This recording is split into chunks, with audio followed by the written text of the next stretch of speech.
కొన్ని మర్చిపోవాలంటే ఒంటరిగా ప్రయాణం మొదలు పెట్టలేము.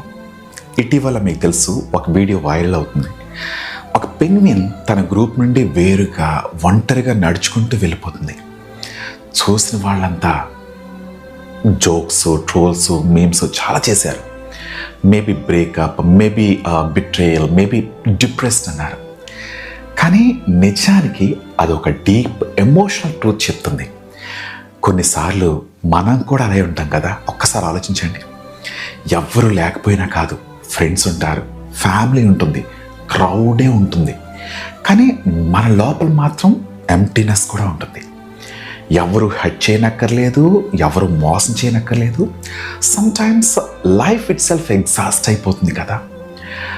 ఎక్స్పెక్టేషన్స్, బాధ్యతలు, ఈ ఫెయిల్యూరు, తోటాల్లాంటి కొన్ని మాటలు, కంపారిజన్స్ మన మనసుని సైలెంట్గా బ్రేక్ చేస్తాయి.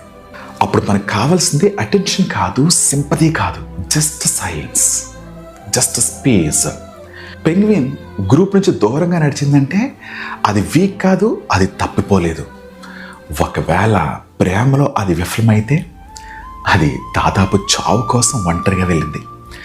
అది ప్రేమించలేదని కాదు, అది తక్కువగా ప్రేమించిందని కాదు, అది తన శక్తి కన్నా ఎక్కువగా ప్రేమించింది.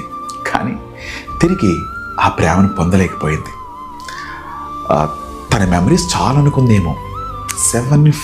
74 కిలోమీటర్స్ మోర్ ఆర్ లెస్ నడిచినా కూడా ఆ కోల్డ్ మౌంటైన్ కన్నా లోన్లీనెస్ ఎక్కువగా గడ్డకట్టించింది. మనుషులు అంతే.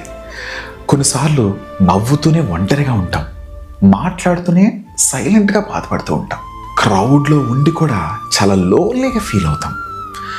అంటే ఒంటరిగా ఉండడం వీక్నెస్ కాదు, అది సెల్ఫ్ రిపేర్, అది సెల్ఫ్ లవ్ అవుతుంది, అండ్ ఇన్నర్ హీలింగ్ కూడా. ఇంకో విషయం చెప్పమంటారా?